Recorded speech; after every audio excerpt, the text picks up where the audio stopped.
Dad! Dad! Look at this!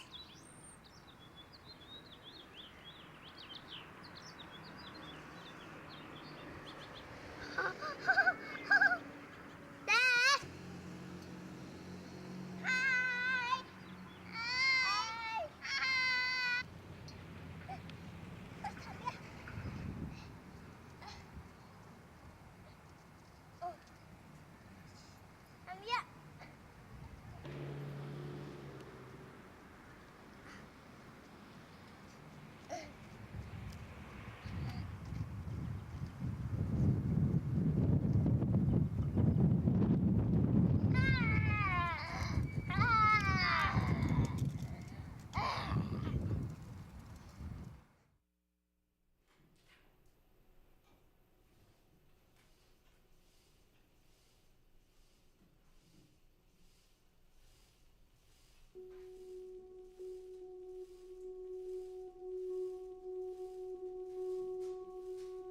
Spanish record number 11.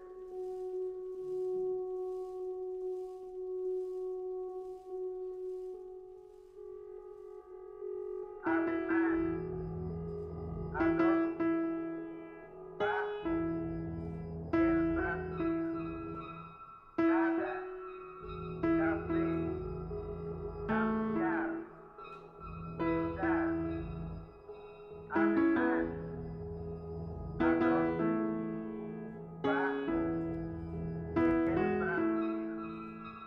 Cada café, cambiar, ciudad, comer, beber, comer, comer, beber, comer, comer, beber, beber. Emprender, vender, recibir, vivir, vivir, vivir, vivir, vivir.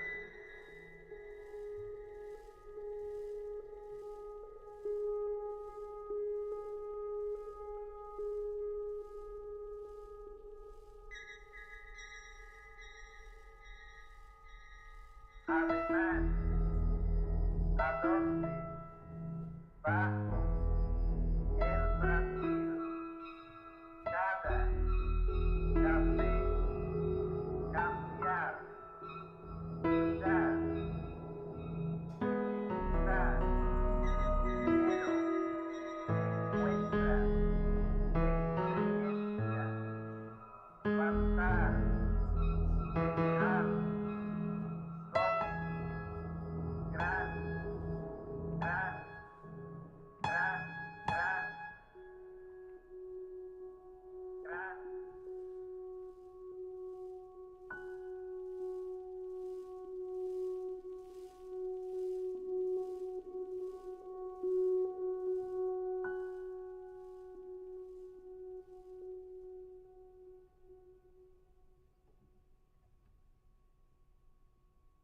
Alemán, ¿a dónde va el Brasil?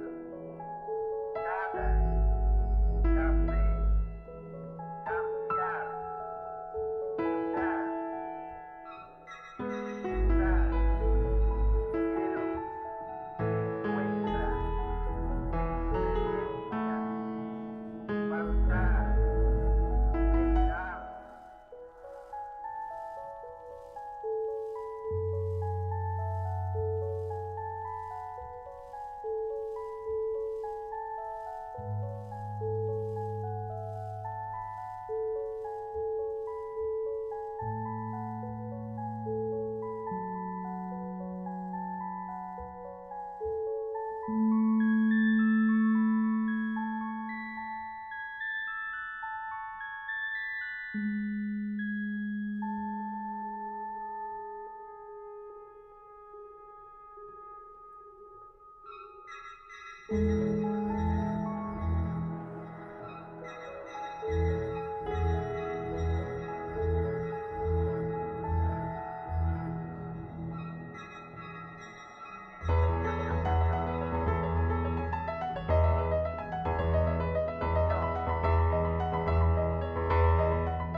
Sensación, maquinaria, mercancía, morir, negocio, nuevo, parecer, parte, pobre, propósito, querido, resignarse, rico,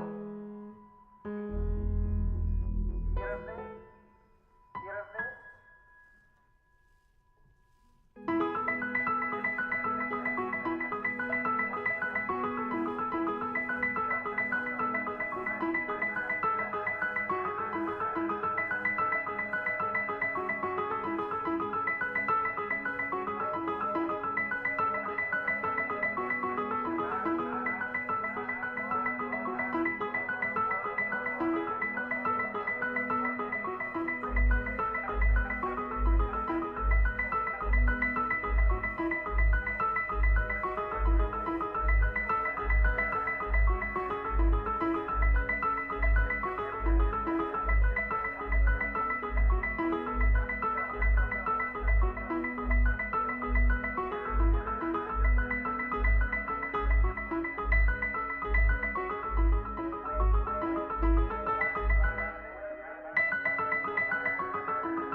Sensación, maquinaria, mercancía, morir, negocio, nuevo, parecer, parte, pobre, propósito, querido, resignarse, rico, sin, sirve, suma, propósito, querido, resignarse,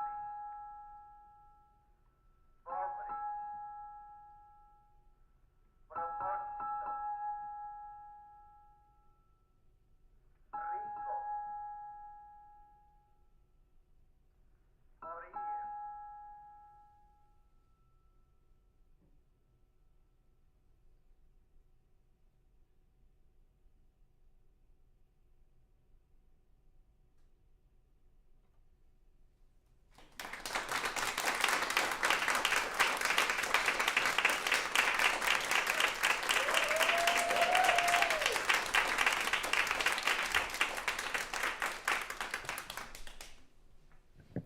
Hi, everyone.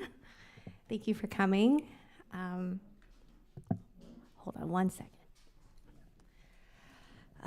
That was the world premiere of Disco Giratorio de Palabras by composer Angélica Negrón. My name is Eunbi Kim. I'm a pianist and host of It Feels Like, a 4-night event series that I'm so fortunate to curate and create as artists in residence here at the Greene Space.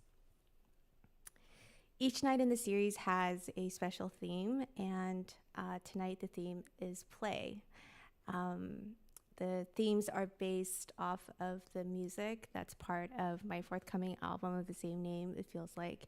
And with this piece, I felt just a great sense of play through working with the composer Angélica Negrón, who's here tonight.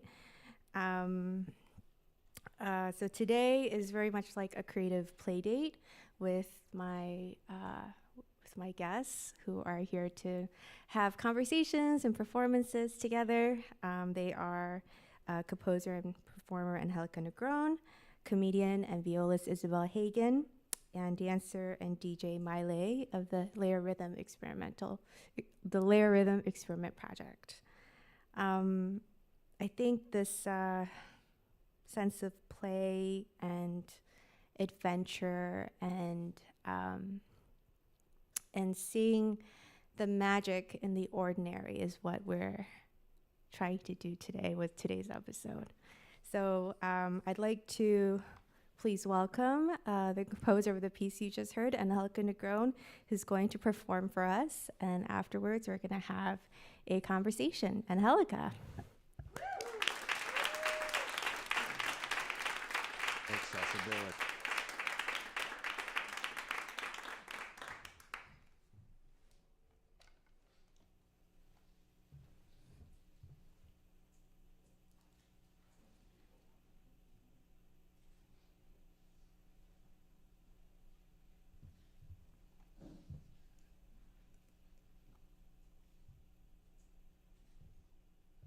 Hello. My name is Angélica, and I'm going to be performing 2 songs for you. I'm super excited to be here. The first song is called Pasajero, which translates to passenger or fleeting, and it's about going back and forth between places that I call home.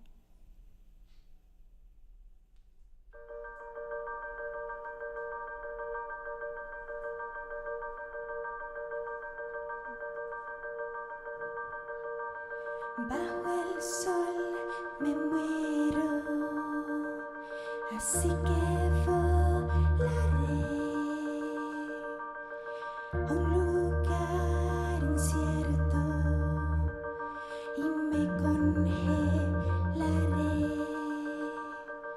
Quizás me encierro en un avión. Ser un pasajero constante y eterno.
you. The next song is called Yo Soy. My plant is alive, very much so. That was actually a good reminder that I need to change the sound. It was the plant telling me, remember. The next song is called Yo Soy, which translates to I am, and it's about realizing that someone that's very close to you might never really understand you.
That was amazing. Oh my goodness.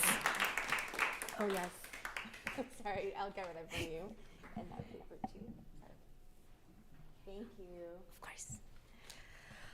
Wow, that was so amazing. It just reminded me of how this whole episode, I think, was largely inspired by you. I mean, it was inspired by the piece you wrote, which has Which is so inspired by many- you. Full circle. and then written by you. And I think, you know, I'm just like so taken by how you use, there's so much play that's part of your music, like through the objects that you use and just the sounds that you use. Tell us about that. Tell us how, first of all, you used a bell, you used a plant, you used 3 robots in that set you just played, right? Water. Am I missing anything? And some, I don't know what you call them in English, canicas? Anyone? Marbles, thank you. Oh, marbles, and right. marbles, I heard those too. Yeah. Yeah, it's amazing. So tell us about this process that you have with using these toys and objects in your music. Well, I grew up as a violinist and didn't know that you could compose. So when I started composing, everything sort of made sense. But at the same time, my entry point to composing was through like with a Radio Shack recorder, tape recorder, recording sounds from the environment and just kind of playing around with, I collected music boxes with things and things in my kitchen, just playing around. And I had a lot of a playful kind of approach to making music. And when I discovered composing, as much as everything made sense to me and I was like, oh, this is my thing, then I forgot about that for a long time. And I thought I had to be like a serious composer and to be taken seriously. I just had to like do all this music that, like, you know, when you're studying things and buildings, it just does something to you. So I think I forgot about that playful side. There was also something I think about, I was the only woman in the composition department in Puerto Rico when I was starting there, and just this kind of like take me seriously. And I'm already 4'11" and I like colors, so it's just like I was trying hard for people to take me seriously, and I forgot about that. And then I would say over the past 12 years, I was just not excited about the music I was writing, and I just had to go back to playing and to having fun. Yeah. I'm reminded of our first meeting about the piece you wrote, Disco Giratorio de Palabras. And I think that was kind of like a creative play date because we were like Very much sharing so. music that we were inspired by, influenced by, and talking about like how we wanted the piece to take shape and what we were thinking about. Do you want to talk about that process? Yeah, we talked a lot about talking and about words and language. Yes. And about miscommunications and about the role of language and especially in people that have to move away from home, and how, at least from my experience, I do remember having like some cousins that lived outside of Puerto Rico and my family talking about like how they're not teaching them Spanish and how that's something that's bad, and then moving here realizing that that's a very complex thing because it's obviously has to do with assimilation, but also with fear of, you know, of being bullied or many other things that could happen when you speak your language. So it's not as black and white. So I was interested in the complexities of the creation of identity through language, and then I found these old phonograph recordings of Spanish lessons, and it was very musical, just the way he was speaking, and as I was playing with that, I was like, oh, the piano wants to be him. Mm-hmm. So I want the piano to mimic that rhythm. So the music that you're playing Mm-hmm. was born out of me playing with the recordings I found. Mm-hmm. Wow. Yes, I remember that conversation very vividly because it was like talking about how language can affirm our identity and also can be weaponized against us, because we were sharing our own personal experiences with how it can be both, right, at different times. Yep. And I think I moved out of Puerto Rico about, it's going to be 16 years this year. And when I moved here, I remember I'm always thinking in Spanish and translating, but there are some times that the Spanglish, like the more time I'm here, the Spanglish just creeps in more and more. And sometimes when I'm in Puerto Rico, I'm like, the canicas marbles moment I have it in reverse there. And it's just like, it's always in this in-between places. And yeah, I'm just really interested in how that shapes relationships with loved ones, with people we don't know. And we had a really beautiful conversation, I remember, and I was like, this piece needs to be about words. I love it. Disco Giratorio de Palabras, rotating record of words. And those two sections where there's like a lot of the repeating notes, isn't that inspired by a piano roll? It is, and I was, when I wrote it, I was doing a residency here, actually, and I wrote a lot of music for this piano. It's the same one, right? Yeah. To be played by itself. Right. So I know, I'm now thinking about it. As I saw you playing, I was like, oh my God, you're amazing, obviously. But I'm like, wow, I was writing for a player piano. And here she is like, but really it's very kind of robotic, mechanical vibe to it, which, when I heard you first, I remember like you're a very expressive player and really emotional. And I wrote you something very robotic, but you do it also so incredibly well. Thank you. I remember playing it for you for the first time, and I was like, what do you think? And you're like, I want you to play it more robotic. Can you try to do that? That was your main feedback. That sounds like me. So with creative playdates, I love sharing snacks. Do you want a snack? Yes. Yeah. So this is my favorite snack, some Pocky. Yum. You guys like Pocky? If you were here yesterday, then you know that we had a big snack moment, but this is our snack moment today. And you said that you've never tried a Pocky. I have never.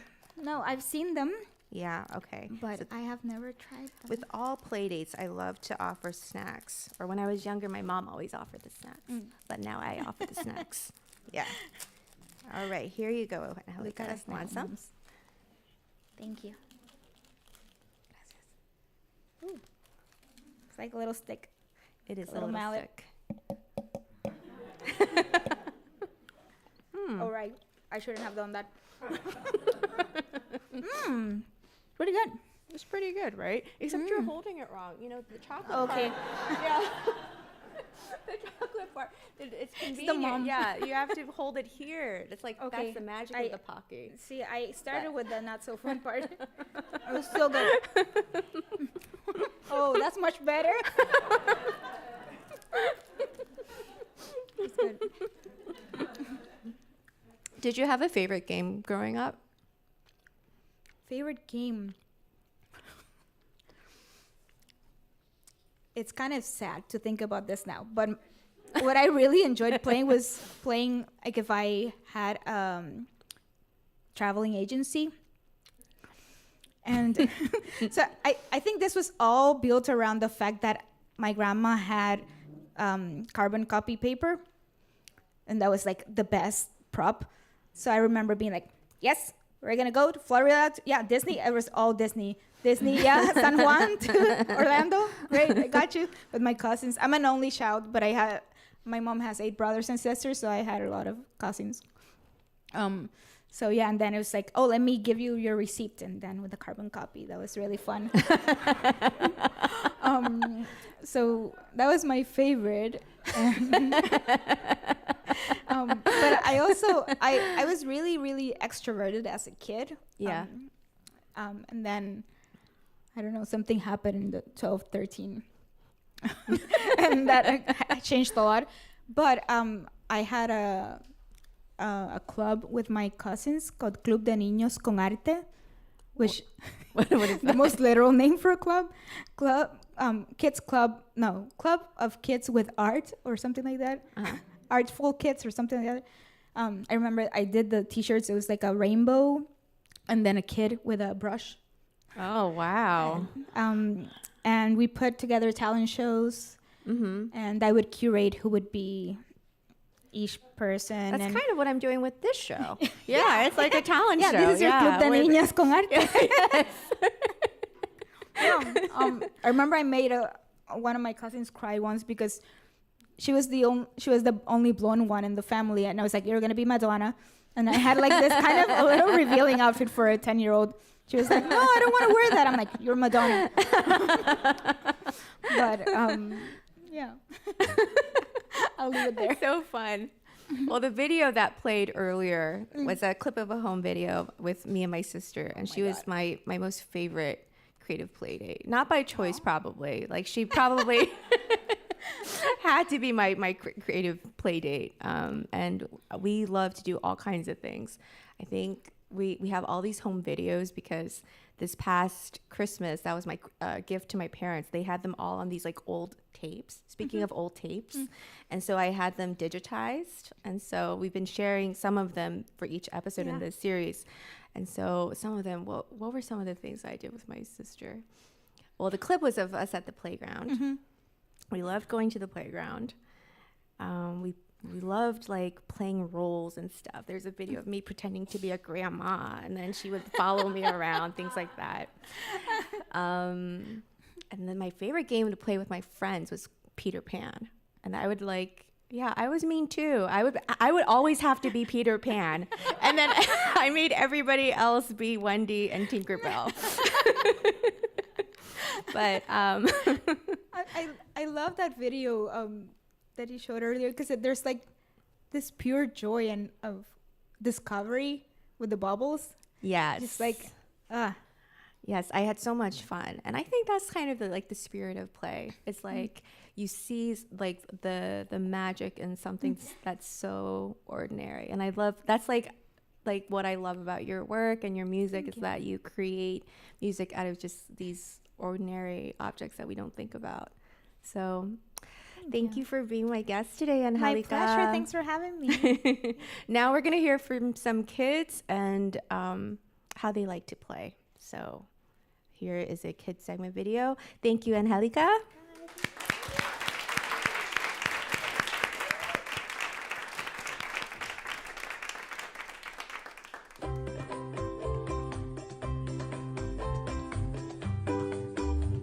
My favorite game is the rough game I play at school where I wrestle with the boys.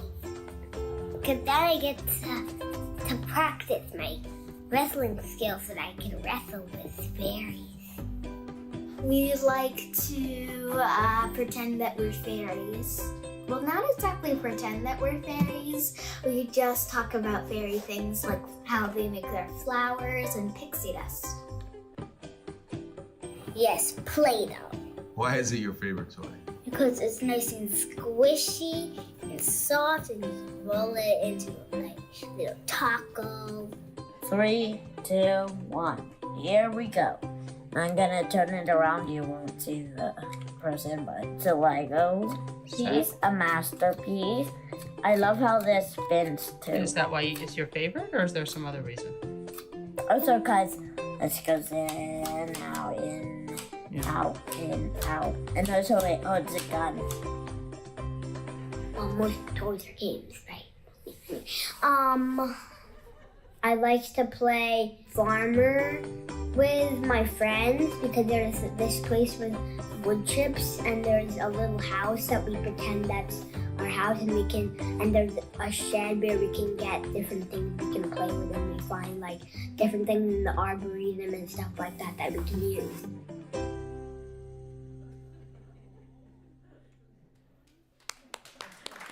They're so cute. Thank you to our kid experts and their families for participating.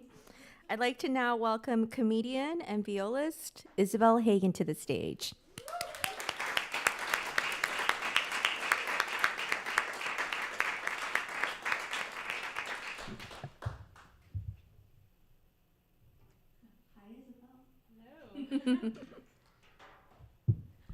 Hello, hi. Oh my goodness, hi, great to be here. Keep it going one more time for Eunbi and Angélica.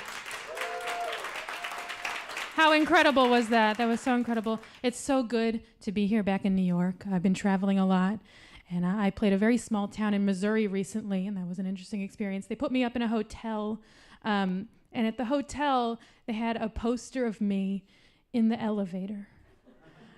And I'm not famous, so to other people, it just kind of looked like I put it there.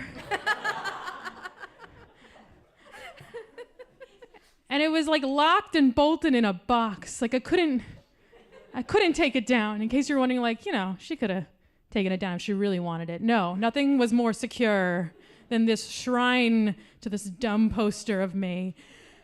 So every time I got on the elevator, I would just pray that no one else would be on the elevator. And I got on one time, and sure enough, there were 2 people.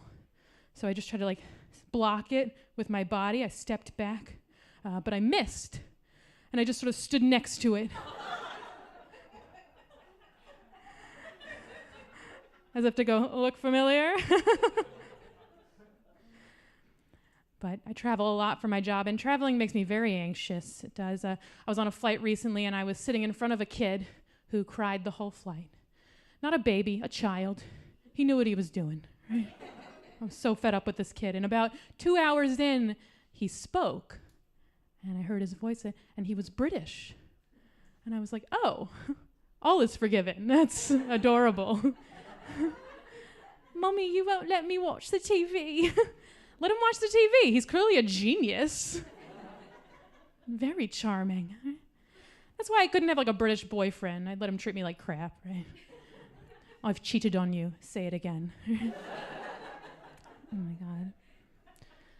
But I don't want to have kids of my own. A lot of my friends are having kids, and that's nice. I like hanging out with them. I was hanging out with my friend's kid recently. He's so cute. He was like, Isabel, I'm 5.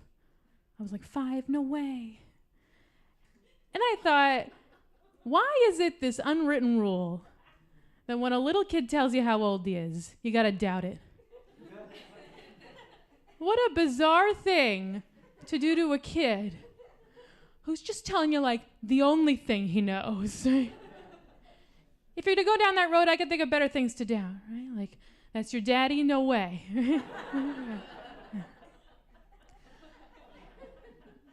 So I do comedy. I also play the viola. And there was a time in my life when I didn't do comedy and I was just a violist. And during this time, I dealt with a lot of performance anxiety. And I'm still a very anxious person now, as you can see. It's just natural. I thought I was dying the other day. I was so anxious. And I actually went to the ER. And they were like, Miss, you're not dying. You're just having a panic attack. Everything is fine. Which was great. I wasn't dying. But then I was like, cool. But what if one day I am dying? And I think it's just a panic attack. Like, what if my anxiety makes me too relaxed? Does that ever happen? Someone's like, Miss, you're bleeding out of your eyeballs. I'm like, yeah, just a nervous Nelly. They're like, I think you need to go to the doctor. I'm like, I think I need to meditate. It's fine. I got this. But in addition to the performance anxiety, I dealt with a lot of injury. I'm an injury-prone violist. And there was a time where I was so injured from repetitive stress that I couldn't play for a few months. And this was, again, before I did comedy. And when you can't do the one thing you're really good at, you know, you haven't heard me play yet, but I'm good. No. When you can't do the one thing you're good at, it makes you have a kind of an identity crisis. And, you know, I started hating myself for a while. I wanted to be someone else. And sometimes people think I'm someone else. There's this actress, director, Greta Gerwig. She's pretty well known. And a lot of people come up to me and they're like, hey, does anyone ever tell you you look like Greta Gerwig? And I'm like, no, because no one ever tells me I look like her. They just ask me if other people tell me I look like her. Nobody believes in themselves. Clearly, you think I look like her. Take a chance. Yell it at me, then run the other way, right? What's the worst that could happen? Hey, you look like Greta Gerwig. No, I don't. I should have checked. So stupid. But sometimes I wish I was Greta Gerwig or anyone else but me, you know? And to combat these negative thoughts, what I do is I will imagine I'm someone else who wishes they were me. And then I just become me. I'm like, whoa. being me. Not as great as I thought it would be. Holy crap, I should have just stayed the other person. No, it's tough being me, you know? I do a lot of negative self-talk. And the traditional advice from a lot of therapists for this is try talking to yourself the way you would a good friend. Right? You wouldn't say all those mean things to her. I'm like, yeah, not to her face, but let's be real. All right, come on. No. But it's tough, you know. Stand-up is not without its demons. I post a lot of clips of my stand-up on Instagram now, the reels. That's a big thing with comics. So I have a lot of these clips, and my friend was like, why don't you put all those reels onto YouTube Shorts? It's like the YouTube of reels, it's clips, right? So I put them all on to YouTube as well, just uploaded them all. And I started getting these mean comments exclusive to YouTube. It was like, worst comedian ever. Where's the joke? Don't quit your day job. Just horrible things. And it was all men. So I was like, man, it's so hard being a woman in comedy. These are good jokes. And then there was another comment below all the others. It said, hey, I don't know if you realize this, but these are like half length of the videos you put on Instagram.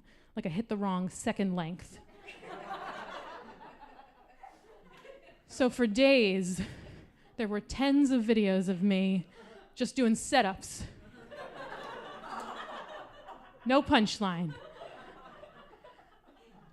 And the worst part about it was like the titles I gave these videos. Like I was trying to be overconfident to be funny. So it was like, comedian does killer crowd work, right? And I was like, where are you from? Georgia. Georgia, huh? End video.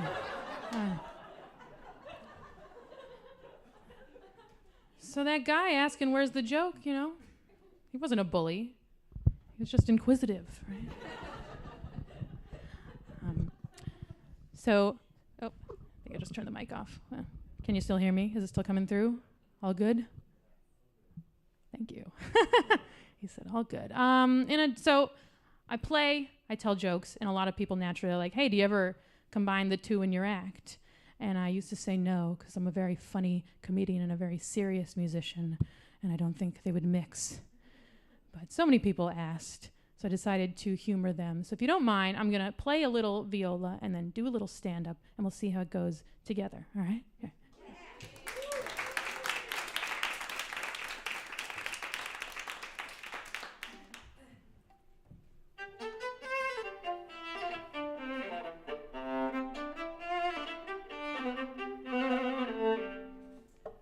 My boyfriend and I are thinking of having a threesome. Right?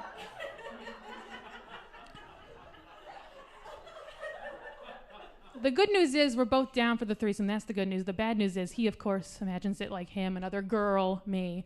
I imagine it me, another guy, another girl.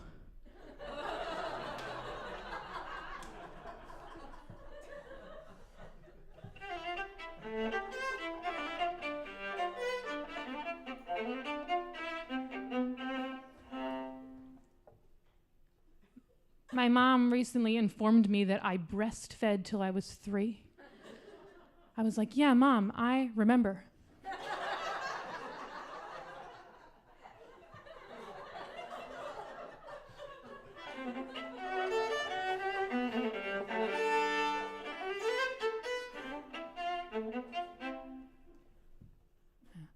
My friend recently told me I have resting sad face. I was like, oh no, it's active. Help.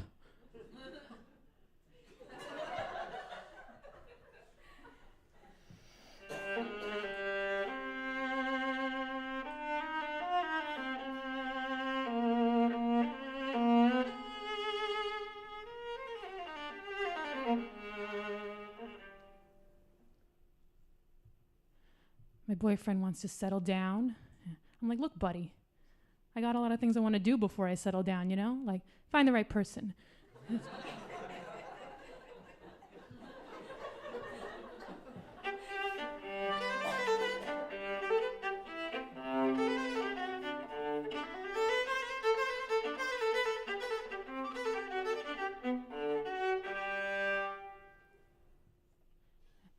I hate when people show me pictures of their kids. You know, it's like, we get it. He's missing. Move on. Right?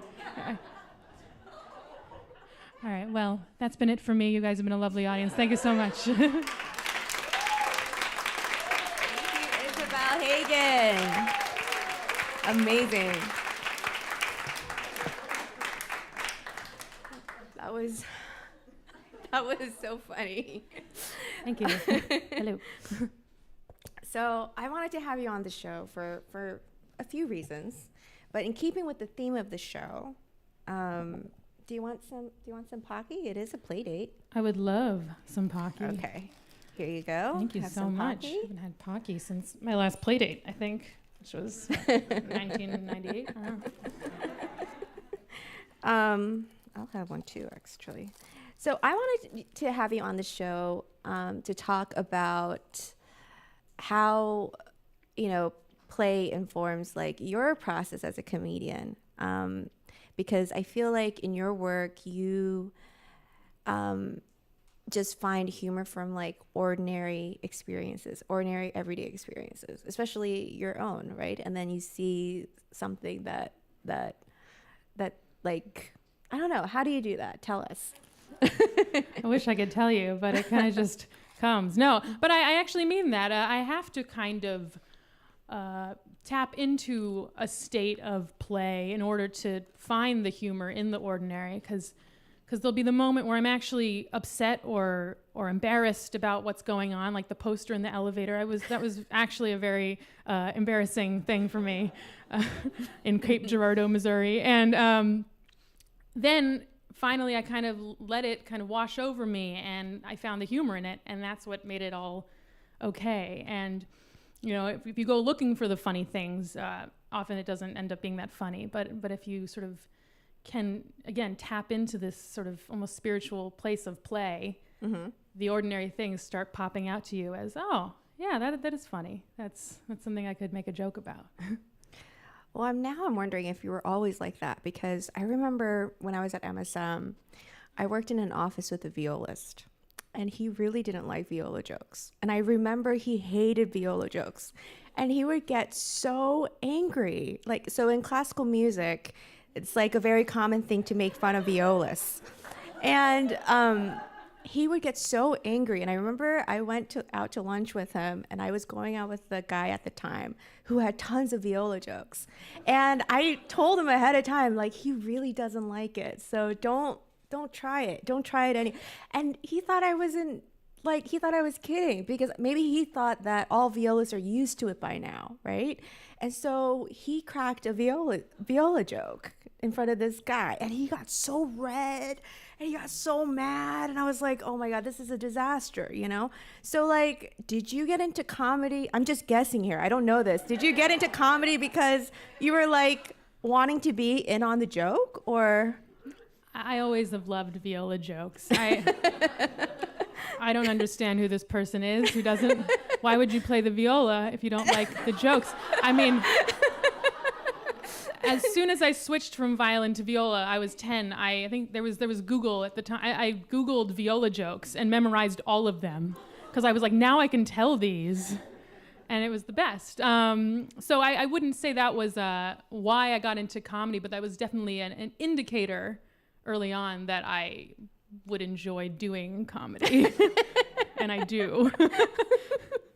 Well, tell us about your one-woman show that you have coming up.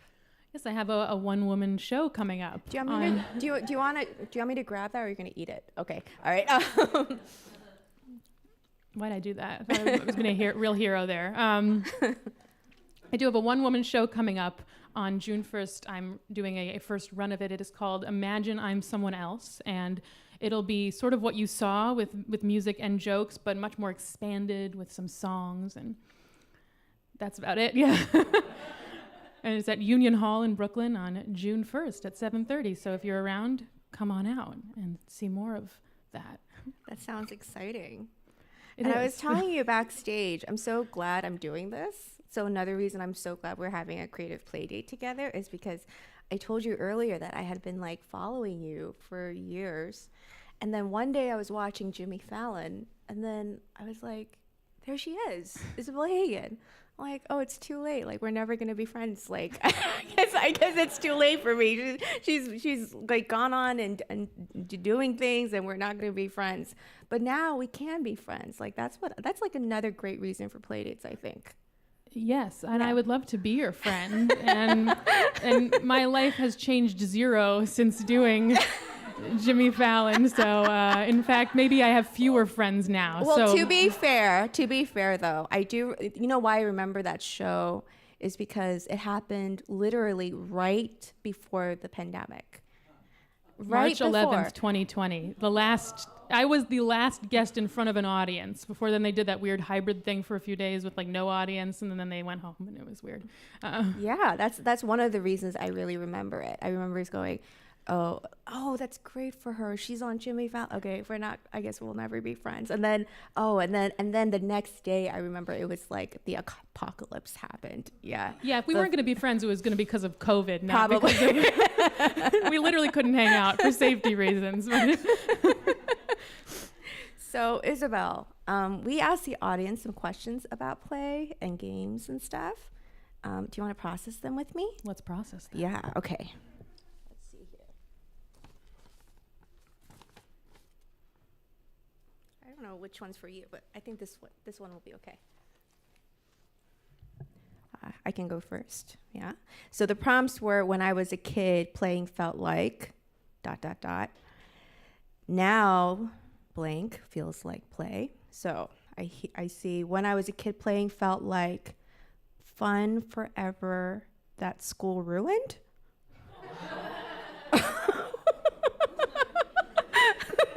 Fun forever that school ruined. Okay. When I was a kid, playing felt like I was a character of Candyland. Oh, I love it because this person also has like illustrations, like kind of like the Candyland logo with candy and stuff. Who wrote this one? I kind of guessed Cindy wrote this one. Yes. Okay. Now, blank feels like play. Now pole dancing feels like play. Whoever wrote this did not take a pole dancing class. I'll tell you that. It's a lot of work. I did one for fun, for exercise.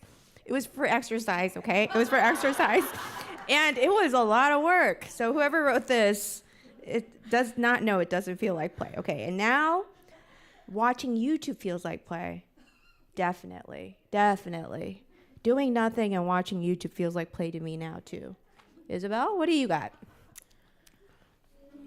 When I was a kid, playing felt like the most endless fun. I never wanted it to end.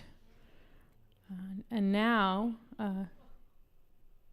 creating who I am feels like play. Yeah. I agree. When I was a kid, playing felt like I could do anything. And this one has a smiley face and then some sort of figure. I'm not sure if that's supposed to be significant or if it's just like a fun doodle, like when we played. Did I just insult someone's artwork? Maybe. Oh, God. I was hoping someone would say what it is. It's a cool design. I love it. Now, on my best days, my job feels like play. Now, that could either be like depressing or good. On my best days, my job feels like play. Like the rest of your life is even harder than your job. Or you have the best job. You're doing what you love. And for that, I congratulate you. So whichever one that is. Cool. Now, when you were a kid, what did playing feel like for you, Isabel? When I was a kid, playing felt like an escape. An escape. And what was your favorite game? Make-believe. My friend and I would play what we called person games, and it was just us like improvising a scenario. And it was usually like us in college in our dorms. Like that's really where we wanted to be as kids. Little did we know. And now what does playing feel like? Or what feels like play to you now? I said sleeping earlier. When we were coming up with these prompts, I'm like, what are the answers? I'm like, sleeping, doing nothing, watching YouTube. Like that feels like play now. Well, I'll say now play for me feels like home. So it used to be an escape. Now it feels like a return to me, to home. Very cool. Yeah.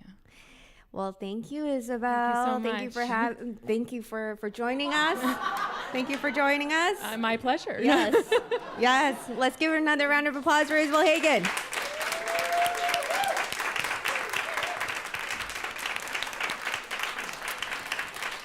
Now I would like to, I just want to make sure I'm in the right order.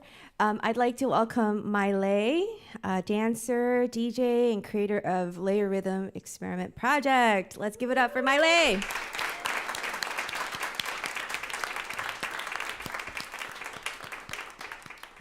Hi, Mai Lê. Hello. How are you doing? I'm great, and yourself? Thank you for being here. My pleasure. Thank you for So I wanted to invite you because I love what you do with LayeRhythm Experiment, and that's like your baby. And I was really fortunate to be able to see you all in action at 92nd Y, where you guys have a residency. And well, tell us about that project. Like, what is LayeRhythm? So LayeRhythm is originally a jam session that was started at Meridian 23 in 2015 and then moved to New Blue in Lower East Side. And the idea is to combine music artists with street and club dancers and MCs, singers, to all vibe together and play together and just learn to listen to each other, whether that's visually or sonically. Go back and forth, and there's also a big element of audience interaction, as you'll see. So it is a kind of a three-way play. Isabel. Yeah, and you take just like regular words, right? It starts with the freestyle, and then the band creates a beat, and then the dancers take different like gestures from the audience, like ordinary gestures and sometimes poses. And then you create like a new work every single time you do it. Like each time is different, right? Yes, the goal is to really highlight freestyle artists, improv artists. That's where personally I find the most aliveness. So coming from the street club dance, realm, the practice is that originally it's in its freestyle form, and then it got put into, commercialized and put into more choreography form. But we're just practicing embodying the music to the best of our ability.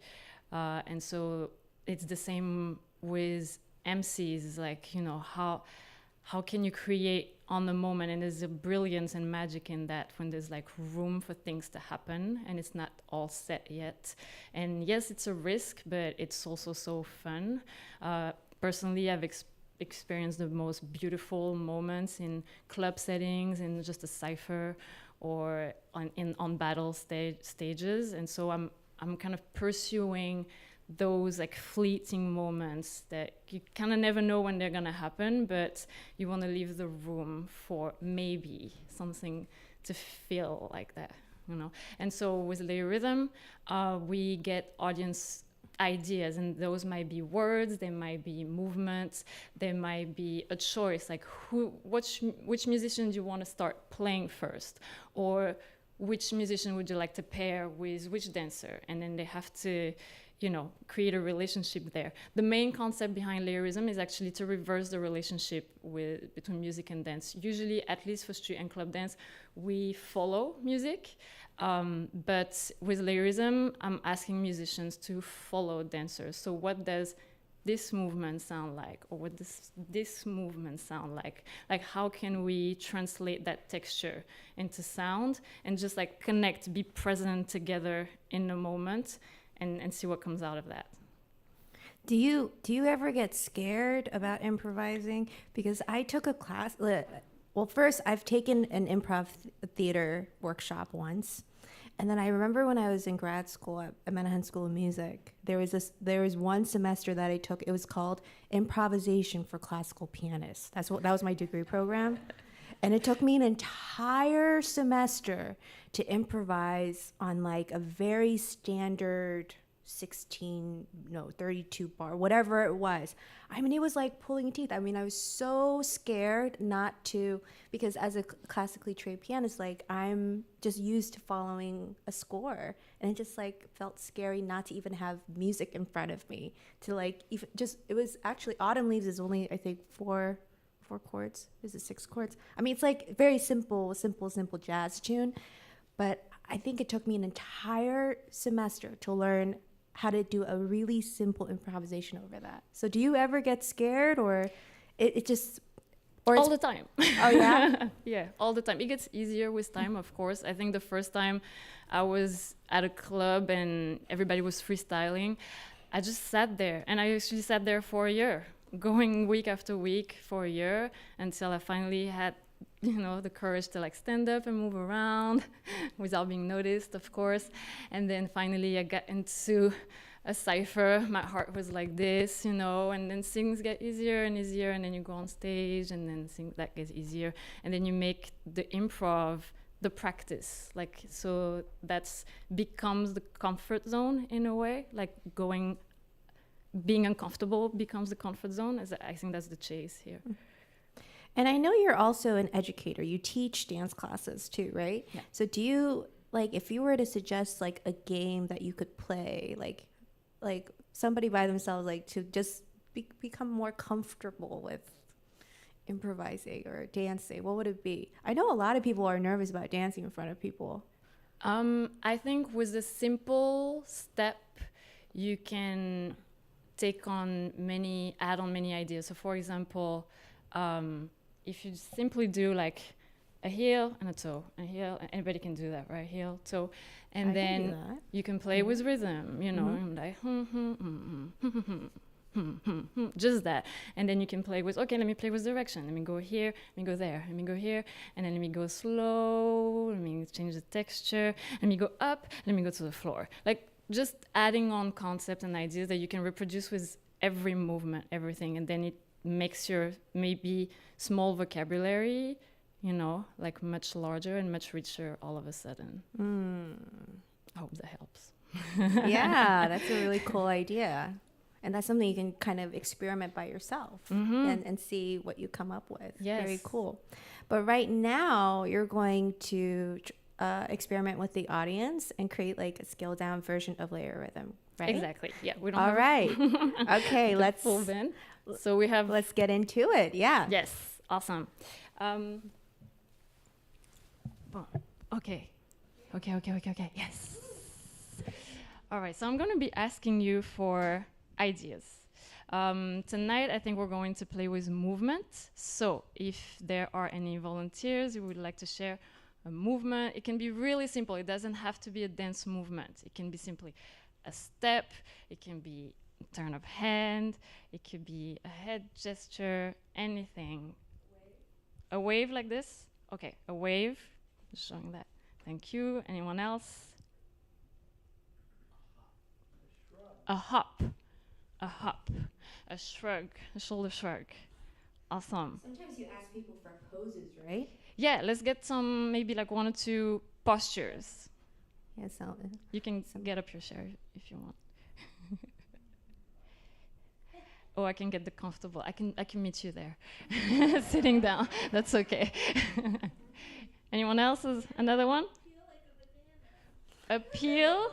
Okay. Oh, is that the pose? The pre-peel, and then the peel as a movement. Okay, cool. Get the banana peel, get the shoulder shrug, get the hop, the hand wave, and the sitting. Cool. Okay, I think that's enough. Ready? Oh, let me ask one more question. Which body part would you like me to start with? Your hips. My hips. You got it.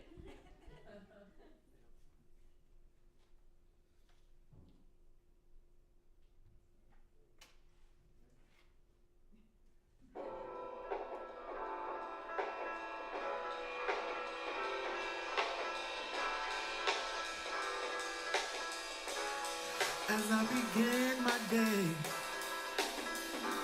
started my hustle and bustle. I forgot to say some things to you. I forgot to say.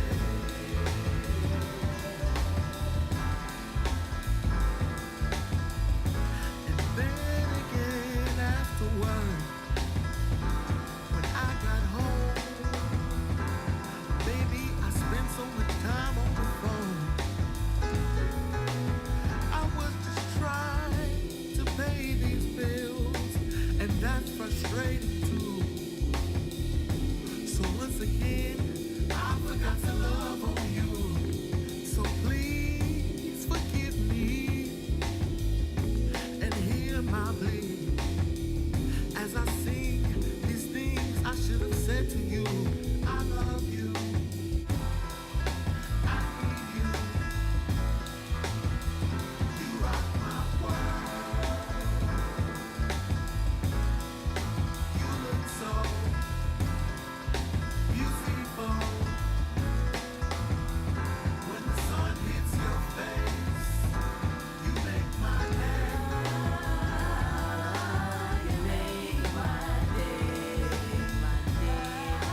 take all the moments that you need, yeah.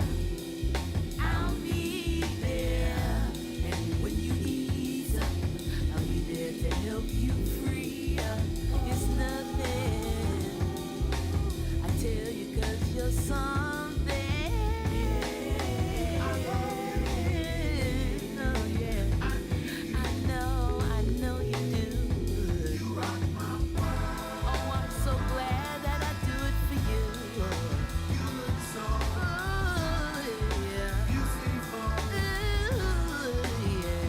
When the sun hits your face, you make my days. Are the things I should have said. Oh, why do you worry so? I know that you know I love you. And I hope that it's not too late. Why would you ever think that I'll always understand you?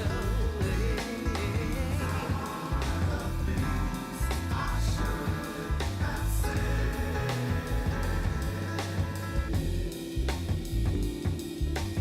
These are the things I should have said. Oh baby, please give me one more chance. Oh, I promise I'll never forget. Look at did you work? There's no need to beg, 'cause I know you treasure what we share. Every day, there's no need to beg to you. I know you treasure what we share. Every day, we gon' grow. Yeah. Oh, I know you treasure what we share, and you dare to grow with the time, but there. I should have said.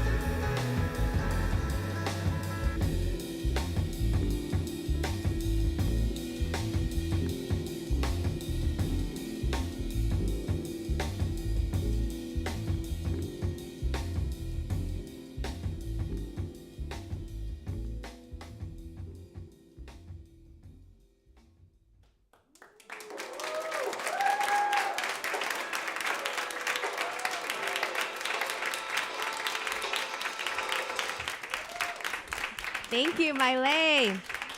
Is this on? So that concludes our show for tonight. Please tune in or come tomorrow. I'd like to thank my wonderful guests today, Angélica Negrón, Isabel Hagen, Mai Lê. Thank you for joining us today on this creative play date. And we have Pocky for everyone because you are all part of it. And thank you. Thank you for joining us, and have a good night.